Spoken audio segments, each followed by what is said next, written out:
highway in Northern Virginia, a brazen daytime shooting of employees from the Central Intelligence Agency stunned the country. The FBI were called in, but the nationwide search quickly became a far-reaching international manhunt. Agents hoped that after years of investigation, a daring operation halfway around the world would put an end to the global pursuit.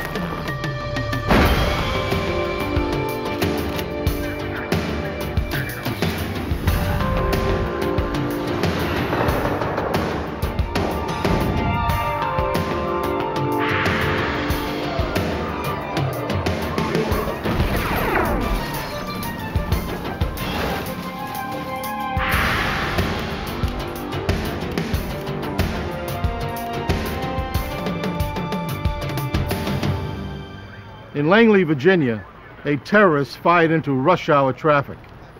The victim seemed randomly selected, but the motive appeared to be political, targeting employees of the Central Intelligence Agency. I'm Jim Kallstrom, former head of the FBI's New York office. The FBI quickly became involved in the investigation, processing more than 2,000 leads and crossing an ocean in the effort to deliver justice.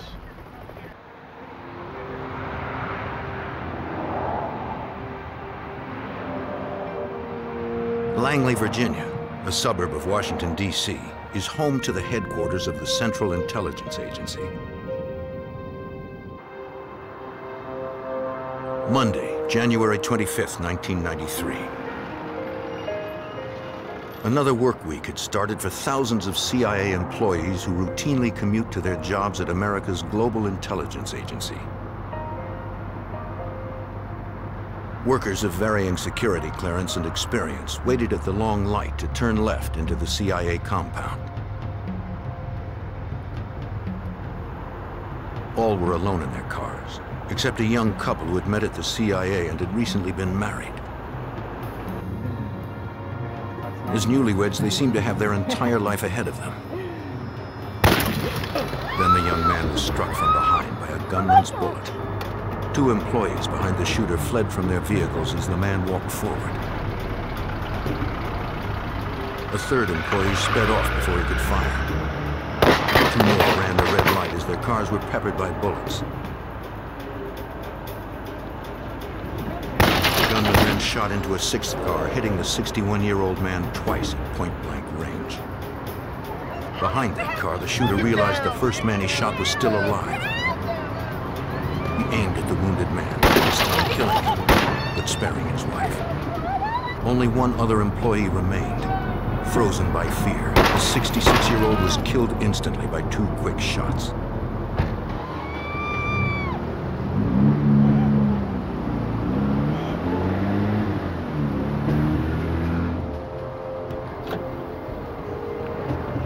After the young woman heard the killer speed off, she ran for safety.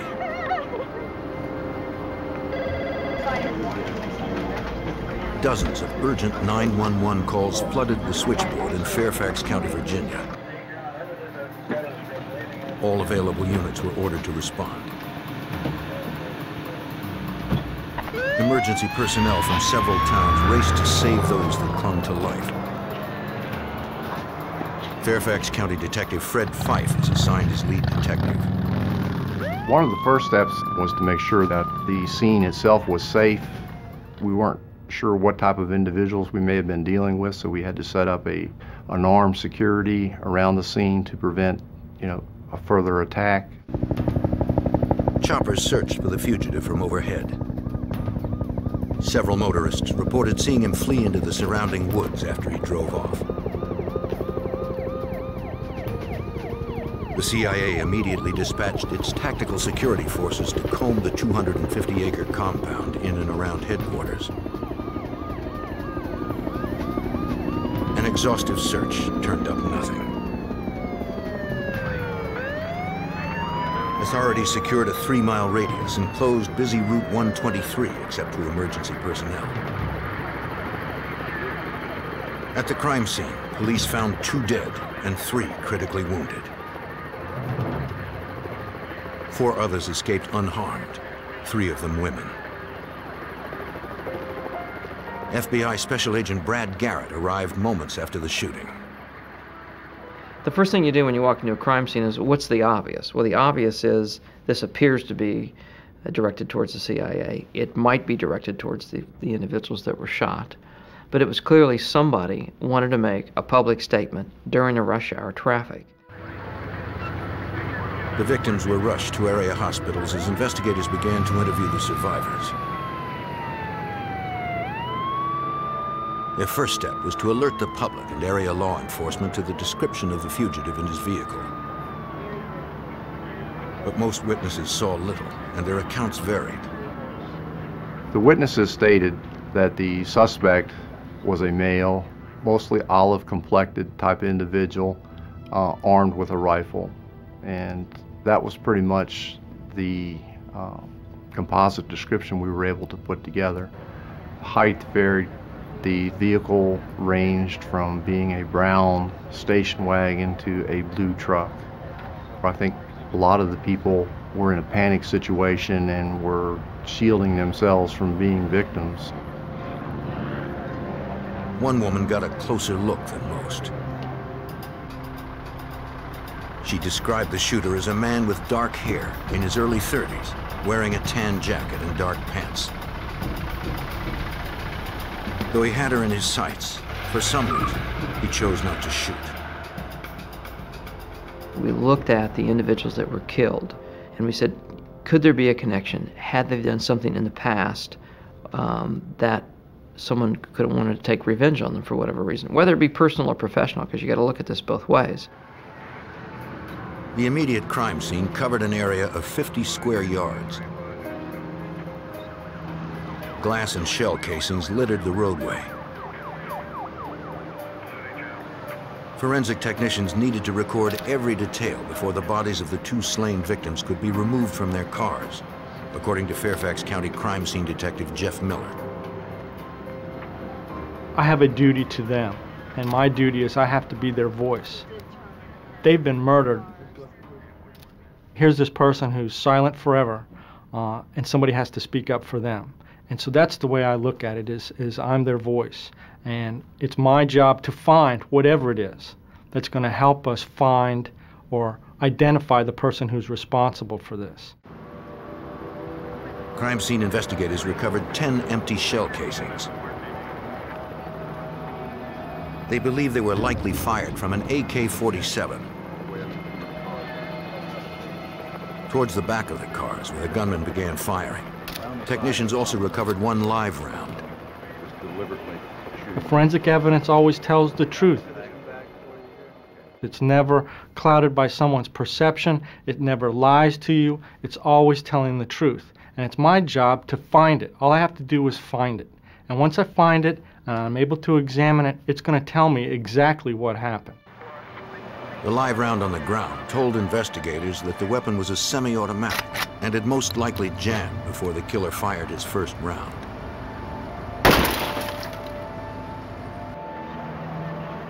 Noting the location of the casings in relation to the shattered glass enabled the team to determine the trajectories and order of the gunman's bullets. Investigators also gathered glass samples from each of the vehicle's broken windows. They hoped the combination of several types of glass found in the same location would prove significant.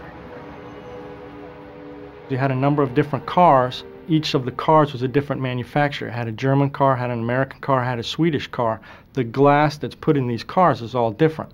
If some of this glass had spattered back on the shooter, even though it was microscopic, someone who had these three different kinds of glass on their clothing, that might be probative of the investigation. While investigators continued to gather evidence at the crime scene, agents and detectives visited nearby hospitals to speak to the remaining survivors. The young woman who had lost her husband in the assault hadn't seen much since she hid below the dashboard most of the time. She said that the man could have shot her at any moment, but like the previous female survivor, he turned away instead of firing.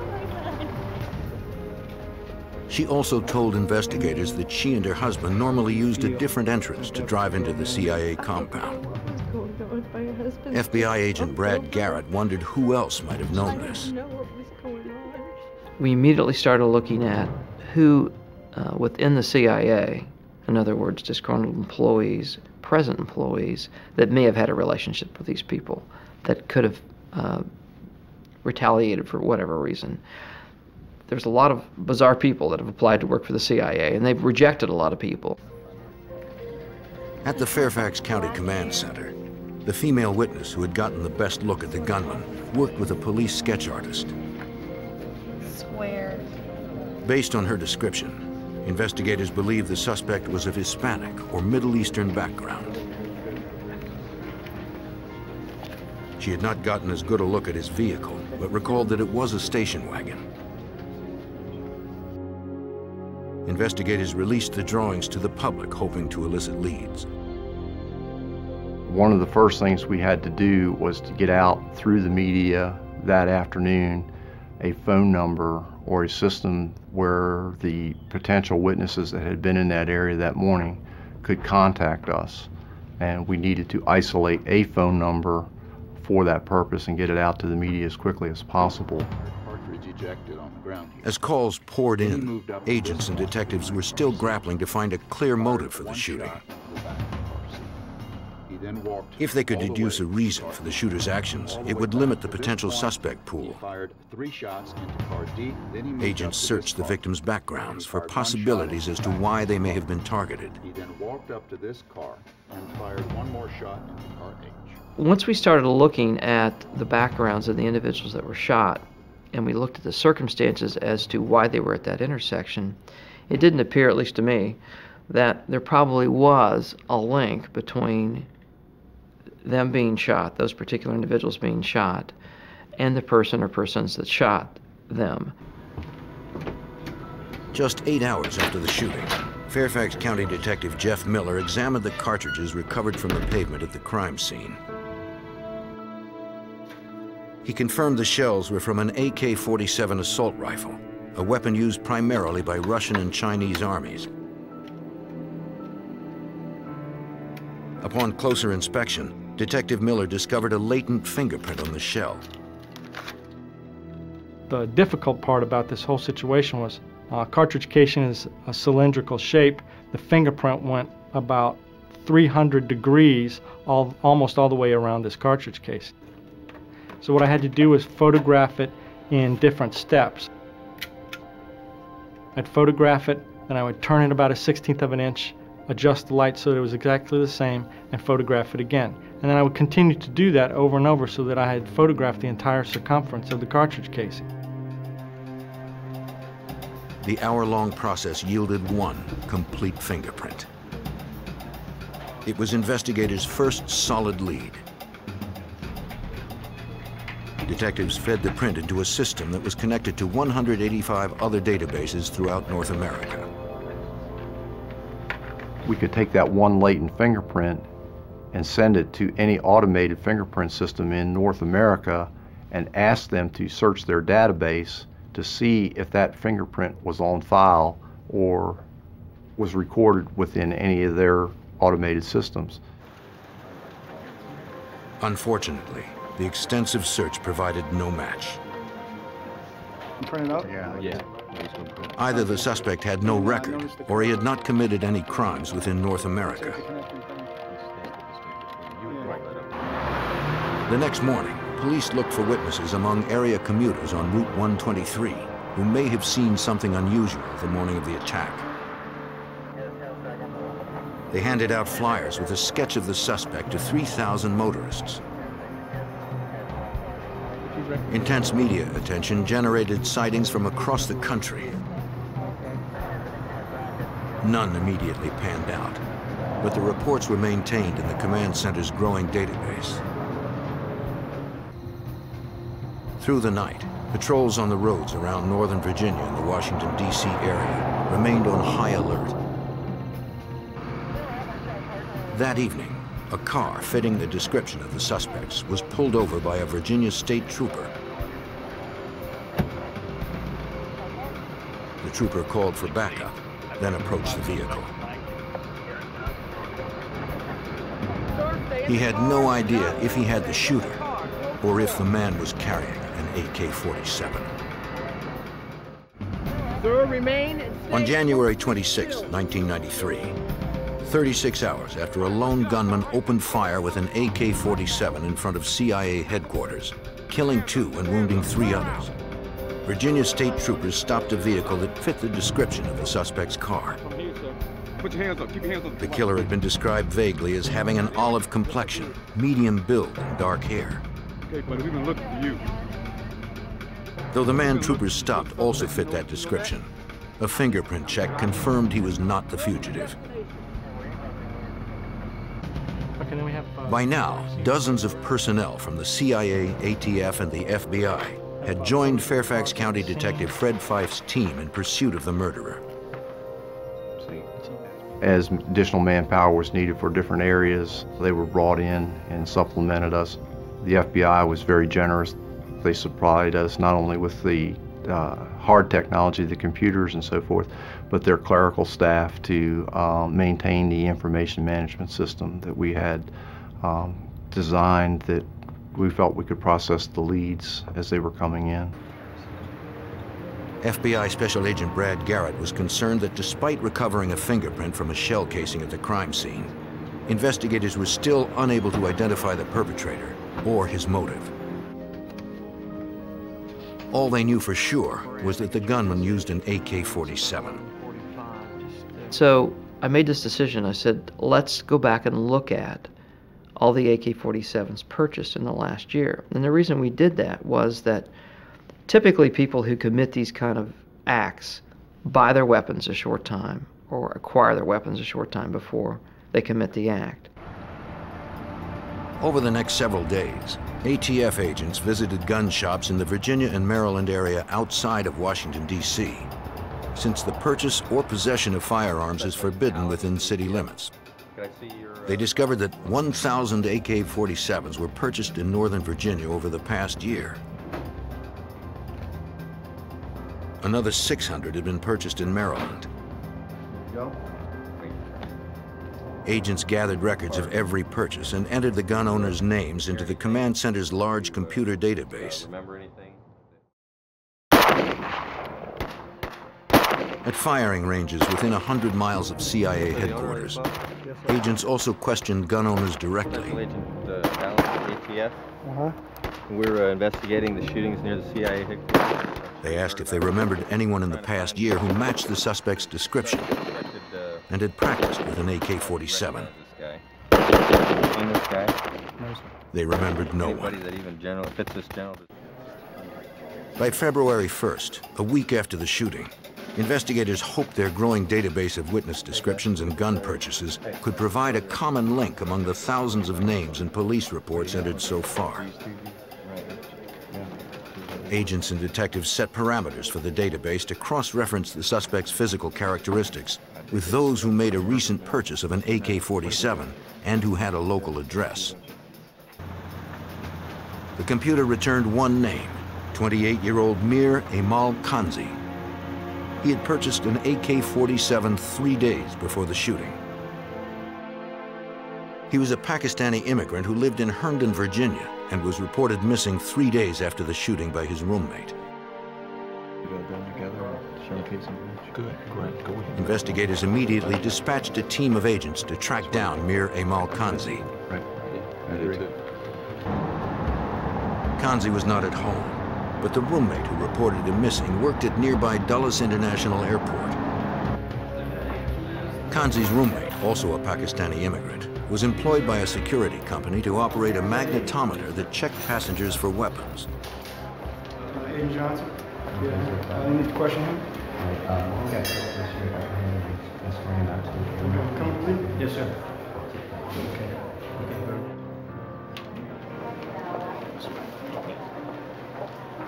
He told the FBI that he hadn't seen Kanzi for several days. Set up an interview sometime soon. No, sir. Okay. He said he was unable to talk at length since he was on duty, but would meet agents later at his apartment in Herndon, Virginia to answer all their questions. If anything comes up, just give me a call. Okay, sir. The roommate added that he was scheduled to fly back to Pakistan later in the week, but would cooperate with authorities until then.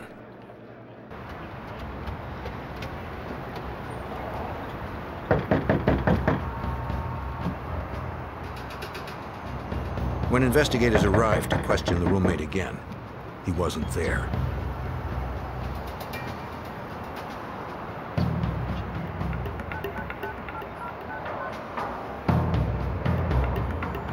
They soon discovered that the roommate had changed his travel plans. A lot of the plans and commitments that he had told the FBI agent and the detective on Sunday had started to change. He gave a notice at his apartment that he was going to be leaving on Tuesday instead of Thursday. He switched a flight to Pakistan back to Tuesday. That was the first opportunity he would have to fly out of the country. We started finding all this information. He shut his utilities off at his apartment. In other words, he was preparing to leave the United States in a big hurry. With less than 24 hours until the roommate's flight departed, agents maintained constant surveillance, hoping to catch the roommate or Kanzi at home.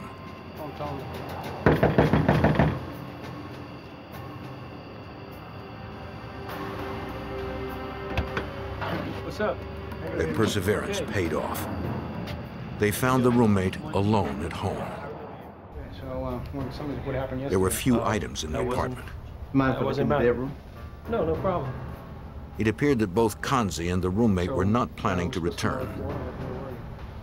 The man didn't know where Kanzi was now, but consented to allow the investigators to search what was left in the barren apartment. In a suitcase stored in the bedroom, agents discovered a Beretta and Makarov automatic pistols, ammunition for an AK-47, and a bulletproof vest. About 10 years. About 10 years. I don't know anything about that. No, sir. The roommate denied any knowledge of the weapons and claimed that the suitcase belonged to Kanzi. I didn't know anything about what he carries or what I don't watch. Investigators continued to search the apartment. Under a couch wrapped in plastic, they found another gun. I don't talk to him. I don't even have a conversation. He just pays the rent. It was an AK-47, the same type of weapon used to kill 2 and wound 3 in front of CIA headquarters. The roommate said he didn't know the weapon was there and added that he had only met Kanzi a few months earlier when Kanzi had first moved in. The roommate told us that Mr. Kanzi initially came to him through another Pakistani because Mr. Kanzi was looking for a place to live. The roommate said, fine, you can live with me, and they set an amount of money for Mr. Kanzi to live with him. It's not mine. They hoped the FBI lab could confirm forensically that they had found the murder weapon. But for now, their prime suspect, Mir Emal Kanzi, was still unaccounted for. By February 8, 1993, 2 weeks had passed since a lone gunman opened fire with an AK-47 in front of CIA headquarters in Langley, Virginia, killing 2 CIA employees and wounding 3 others. The FBI, ATF, and Fairfax County Police believed 28-year-old Mir Emal Kanzi, a Pakistani immigrant, was their prime suspect. At Kanzi's apartment in Herndon, Virginia, investigators continued their search where they had found an AK-47, the same type of weapon used in the CIA shootings. Kanzi was missing, and his Pakistani roommate, who was scheduled to return to Pakistan the following day, had no idea where Kanzi was now, according to FBI Special Agent Brad Garrett. The roommate told us that he really didn't spend much time with Mr. Kanzi. The roommate worked 2 jobs, Mr. Kanzi worked a job. They would occasionally go to the mosque together to pray, but that their interactions with each other were very limited. They were in the apartment many times at different times of the day when the other one was gone. Hoping to assail investigators' suspicions of him, the roommate signed his consent to assist with the investigation. In a closet, investigators found a tan field jacket similar to the one witnesses had described worn by the shooter. In fact, I've seen him. The roommate told him the coat belonged to Kanzi. Outside the apartment, the roommate pointed out Kanzi's vehicle parked at the curb, a small pickup truck. Officers confirmed it was registered to the suspect. Inside, they spotted a map that was open to the CIA headquarters area in Langley, Virginia. Okay, look at that. Close by, they also saw a clipping about the CIA director. Agents would need to secure a warrant before they could conduct a more thorough search. If this was the vehicle used by the killer, witnesses' descriptions of the car at the shooting had been wrong. Though the roommate had cooperated with investigators, Fairfax County Detective Fred Fife wasn't going to take any chances. We knew Mr. Kanzi's roommate was planning on leaving the United States because he had purchased airline tickets for a flight out of the United States, which was one way. He was not planning on returning. He was deemed a material witness to the investigation and subsequently taken into custody and held based on his abilities to flee the United States. At police headquarters, investigators continued to question Kanzi's roommate. He told them Kanzi had worked as a messenger for a local courier service since August of 1992. 6 months earlier, in February 1992, Kanzi had received political asylum and a work permit from the Immigration and Naturalization Service. We were fortunate in this case that we had Mr. Kanzi's prints because he had no criminal record in the United States, but the Immigration Service here in the U.S. had fingerprinted him at one point because he had asked for asylum here in the United States. So they had a fingerprint card that we were able to get from them. Lab technicians were called in to process the forensic evidence through the night as the roommate told investigators more about Kanzi. Directed against the American. He said Kanzi was usually quiet. But when he watched television news reports, he became enraged at how Muslims were being treated during conflicts in Bosnia, Iraq, and Israel. That's when Kanzi vowed to take action.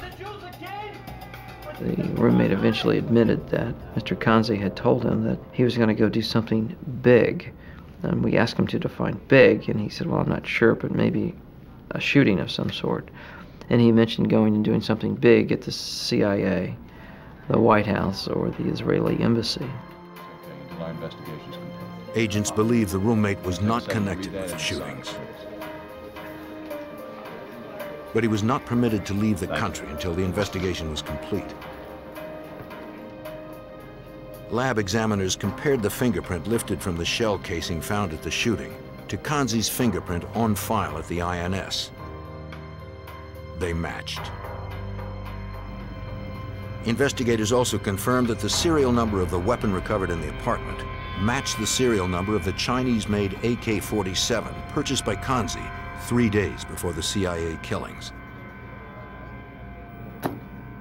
Kanzi had presented 2 forms of ID for a Virginia State Police background check, and the purchase had been approved within minutes.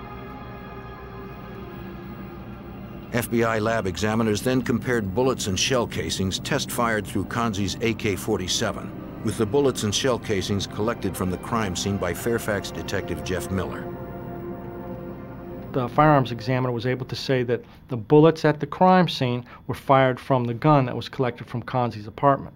He was also able to examine the cartridge casings that he test-fired at the laboratory from the AK-47 and compare them to the cartridge casings that I collected at the crime scene. And he was able to say that the cartridge casings at the crime scene were in fact fired from the same weapon. Technicians next examined the field jacket seized from Kanzi's apartment closet. If this was the same coat witnesses had seen the shooter wearing when he fired point blank into their vehicles, tiny shards of glass would be embedded in its material. You had glass from a German car, glass from a Swedish car, glass from an American car, and if he had all 3 of those types of glass in his clothing or on his shoes, then that would be pretty obvious that he was, if not there, at least he was near the scene when it happened, because he's got all this glass on him. They were able to find glass particles in his clothing that matched the type of glass that came from all of the vehicles at the scene. Investigators had enough evidence to charge Mir Emal Kanzi with capital murder and malicious wounding. The FBI also filed charges of flight to avoid prosecution and offered a $100,000 reward for information leading to Kanzi's capture. Agents fanned out to interview members of the Washington area Pakistani community. They were looking for Kanzi's friends, acquaintances, or anyone who had come into contact with him. We learned that Mr. Kanzi had gone to a market in Herndon, Virginia, and the individual who ran the market had a connection at a travel agency. And we learned through this individual that Mr. Kanzi had come to him on the afternoon of the 25th, the day of the shooting, and bought a one-way ticket to Pakistan. The manager said that Kanzi had only one suitcase and needed a ride to the airport, so the manager drove Kanzi there himself. Agents confirmed that Kanzi boarded a flight to Quetta, Pakistan, a city less than 80 miles from the Afghanistan border.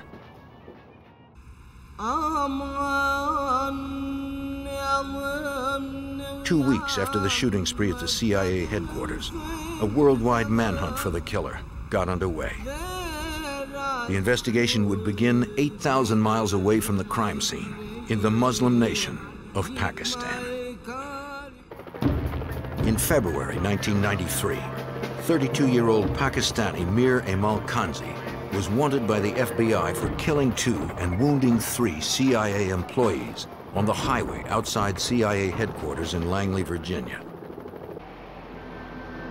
2 weeks after the shooting, agents learned that on January 25th, Kanzi had boarded a one-way flight to Quetta, Pakistan, a city less than 80 miles from the Afghanistan border.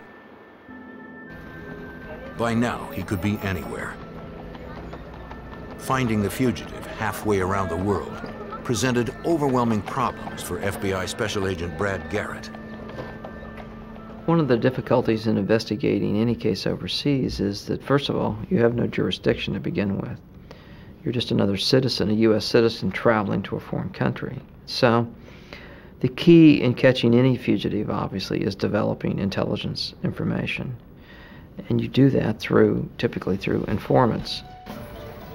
The FBI turned to DEA Supervisory Special Agent Gregory Lee for help. Since Pakistan had been a major source country of heroin and hashish, the DEA already had established many reliable contacts and informants over the previous 10 years.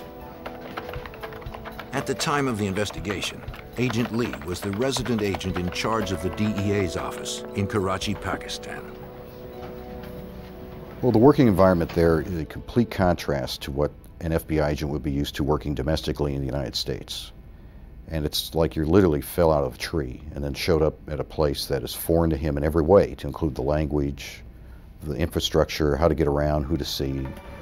We could provide him with protection, with weapons, with anything he needed to help conduct his investigation.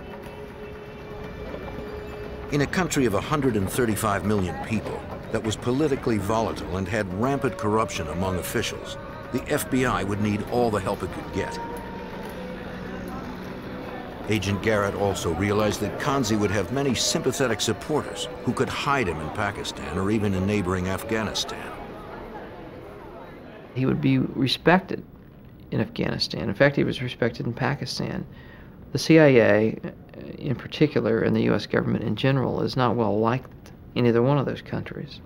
And as a result, people didn't want to give you information about him, because they thought what he did was, in some people's words, heroic.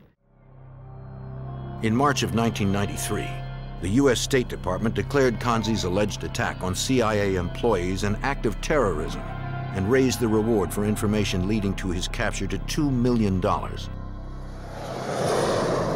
With the groundwork established, Agent Garrett boarded a 21-hour flight to Karachi, Pakistan.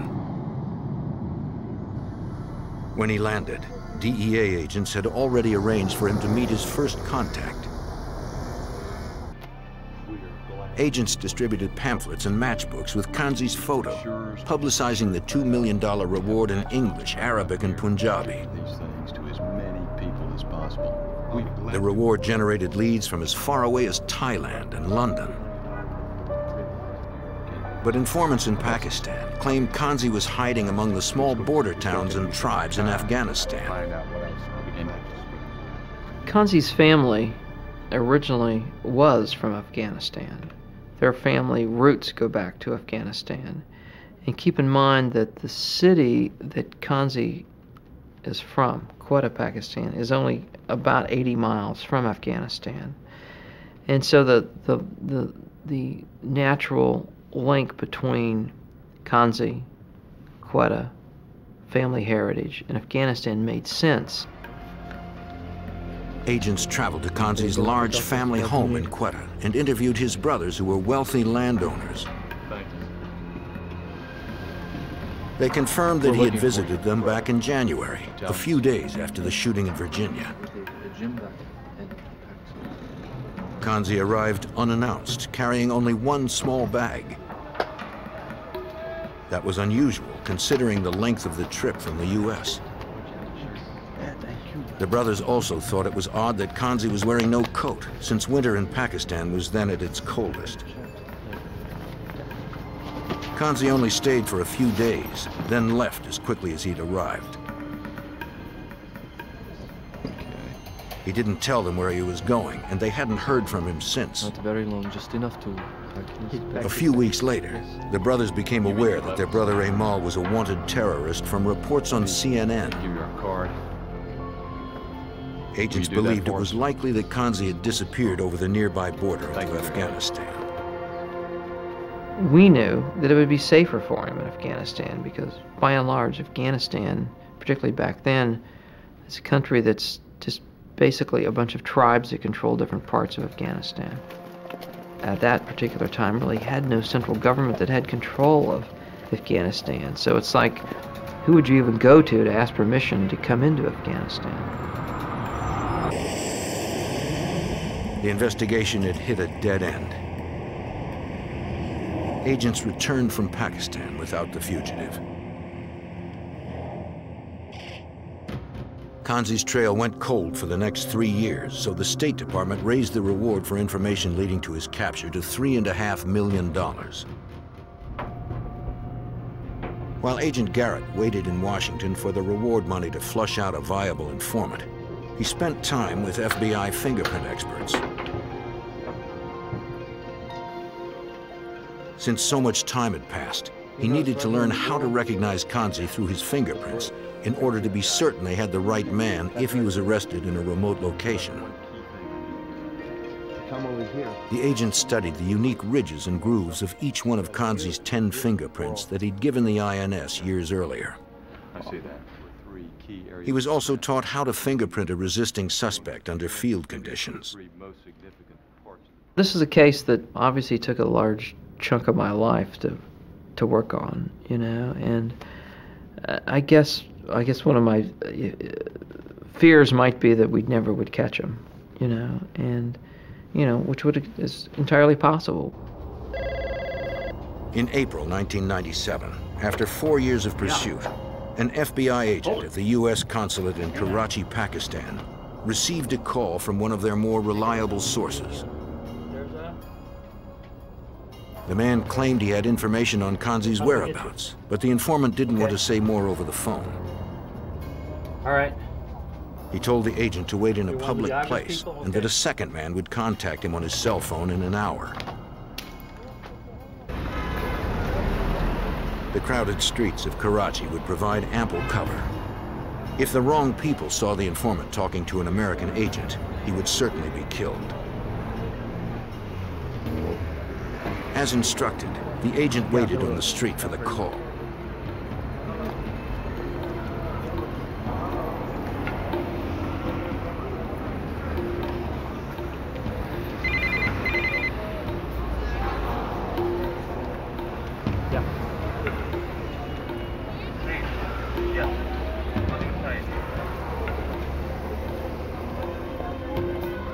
The agent hoped his contact would have viable information that would finally lead the FBI to Kanzi.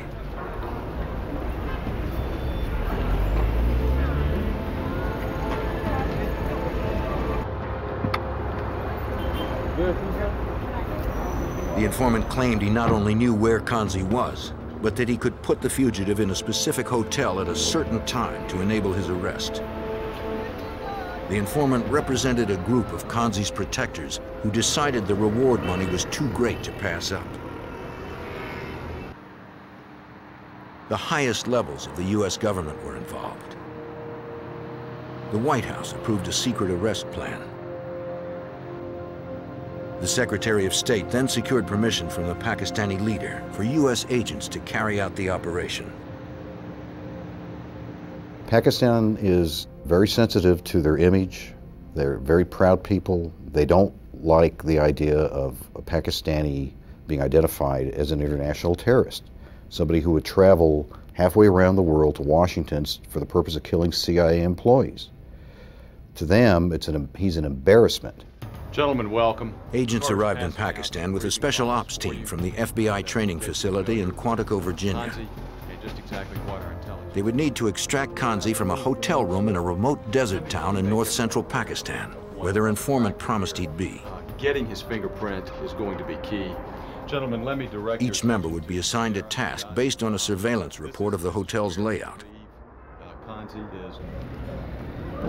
Agents secured a room across from the hotel where the informant claimed Kanzi would be staying. They had no way to independently confirm if Kanzi was there. All they had was the informant's word. The informant told investigators that Kanzi's room was on an upper floor. All right, let's do that. That's great. Okay. Based on the informant's description of the interior layout, agents would have to first secure the lobby and then the stairwell before they could enter Kanzi's room. The informant added that the hotel did not lock its front door and had no security guard. Show us where the person... We took that information, we developed an arrest plan, how we were going to enter the room, who was going to do hall security, what we were going to do once we were in the room. Because it's extremely important when you do arrest scenarios that everyone know exactly where they're going and what they're supposed to do. Each had their assignments. Once they secured the lobby and stairwell, the front agent would coax the fugitive out of his room by calling for morning prayer. They put on body armor and checked their weapons. To hide their paraphernalia, they wore shalwar kamises, traditional Pakistani clothing, over their Western garb. On June 15, 1997, the operation to arrest Mir Emal Kanzi went into action. The team arrived at 4 a.m., figuring there'd be fewer people on the street at that early hour. But when they tried to enter the hotel, they found the front door was locked. We can't get in. So here's 4 Americans dressed up in Pakistani garb standing out, you know, at 4:05 in the morning outside this hotel. Clearly the anxiety was, you know, off the charts because of where you were. It's almost like you're in a dream a little bit. It's like this is surreal. To make matters worse, the street was filled with people who likely noticed that the Americans were clearly out of place. We didn't realize that this particular location was extremely hot in the summer.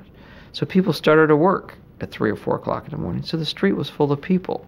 So it's another thing that we didn't calculate for. The informant had been wrong about the locked door.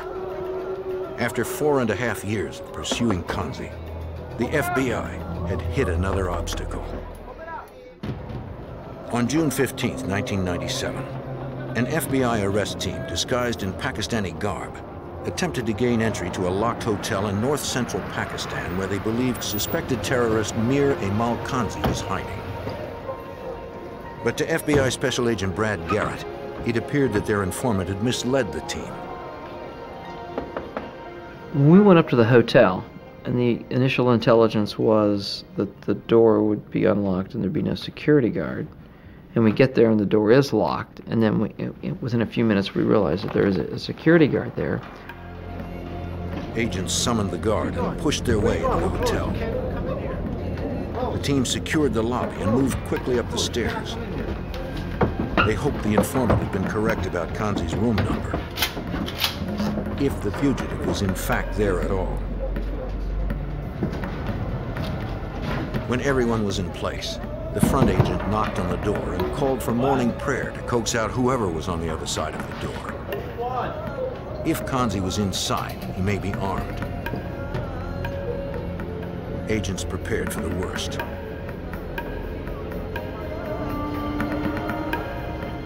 The door cracked open, and the agents pushed forward. The man put up a struggle and began to scream.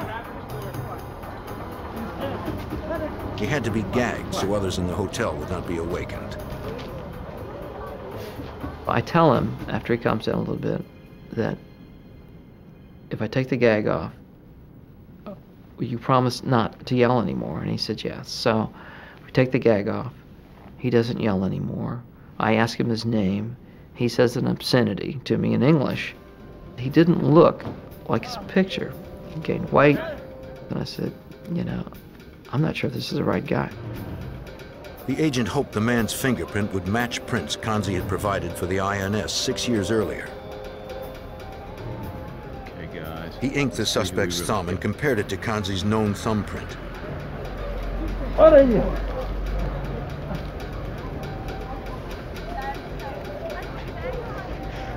The prints matched. After more than 4 years and 8,000 miles, the FBI finally had suspected terrorist Mir Emal Kanzi in custody. But their mission was by no means complete. Not only did they have to get Kanzi and themselves out of the hotel safely, but also out of Pakistan altogether. DEA Supervisory Special Agent Gregory Lee assisted the FBI with logistical support in Pakistan. You've got a guy in custody now, and you're in a foreign land, you're about 8,000 miles from home, you're out in what's essentially the high desert that would be Death Valley here, and you're trying to get this guy from Pakistan back to the United States. Americans holding a Pakistani citizen captive in his own country is dangerous. Agents drove the international fugitive to a waiting helicopter and flew him to Islamabad, where permission for extradition was granted the next day. FBI headquarters in Washington was informed with a code phrase: "The package has been delivered." The arrest team flew Kanzi out of Pakistan on an Air Force plane. To avoid landing in a foreign country, the plane was refueled in mid-air, so Kanzi could not ask for asylum before facing justice in the United States. During the 21-hour non-stop flight, Kanzi confided that he'd been in Afghanistan for almost the entire 4 years while he was on the run. He also claimed responsibility for the shooting in front of CIA headquarters. As a political statement against the CIA and the United States, he decided to kill workers before they pulled into the heavily guarded entrance. He explained that he didn't shoot any women because Islam forbids it. He said that after the shooting, he was surprised that he was still alive. So he drove to a nearby park, went to lunch, then bought a plane ticket to Pakistan. I said, well, why did you quit shooting? Because you had told us earlier that you had all this ammunition on you and that we had found all this ammunition in your apartment. And he said that he ran out of people to shoot.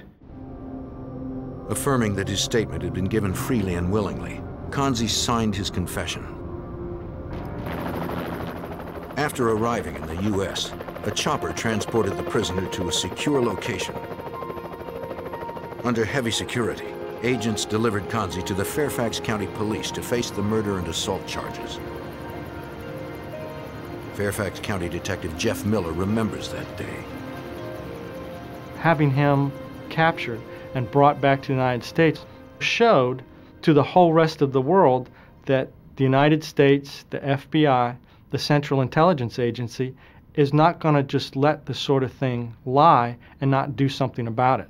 No matter how long it takes, no matter where these kinds of people may hide, the United States is going to do their very best to try and track these people down and bring them back to justice.